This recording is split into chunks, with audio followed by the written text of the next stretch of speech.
गिबि गिबियावनो उदालगुरि जिल्ला बर' माहारियारि फरायसा आफाद एबा बनसुनि जानानै साफ्रोमबो बर' रायजो राजानिसिम खुलुमनाय आरो गाहाम हामलायथिखौ बावहरग्रोनाय थाबाय।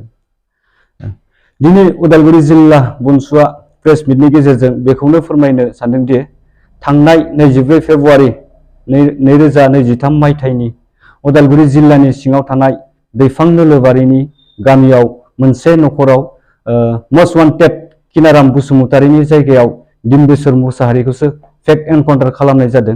बिनि सायाव जिल्ला बनसुआ जोबोद दुखु फोरमायो। उदालगुरि जिल्ला बनसु आरो दिम्बेश्वर मुसाहारिनि नखरनि नारा नाथा नाजानायाव उदालगुरि जिल्ला बेंगिरि आरो पुलिस बिफाननि एसपि आ बाध्यता जायोदि जायखौ मस्ट वान्टेड किनाराम बसुमतारी होनना दिम्बेश्वर मुसाहारिखौसो फेक एनकाउन्टार खालामनाय जादोंमोन। बिनि गोथै सहखौ थांनाय 27 फेब्रुआरि 2023 मायथाइनि मोनाबिलिनि 6:07 रिंगानि गेजेराव गोथै सहखौ बुरखांफिननाय जायो। गोथै सहखौ बुरखांफिननायनि उनाव दिम्बेश्वर मुसाहारिनि नखरनि बिदा आरो फिसालाया गोथै सहखौ नुनानै फोरमान जायोदि बिथाङानो दिम्बेश्वर मुसाहारि होननानै।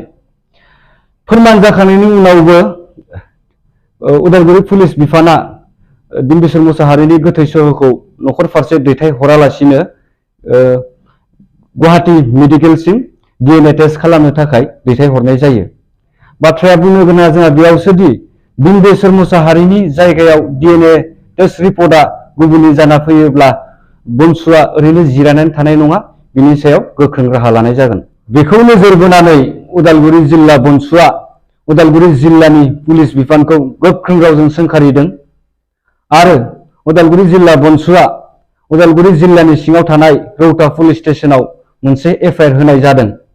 बे FIR आव जों बेखौनो फोरमायदों दि जाय पुलिस अफिसारफोरा बै फेक एनकाउन्टार जानाय माबायाव जायफोरा लोब्बा दंमोन, SP आनो जा, OC आनो जा, SI आनो जा, बिथांमोनखौ आयेन बाबै नायबिजिरनानै गोख्रों साजा होनांगौनि जों दाबि खालामदों।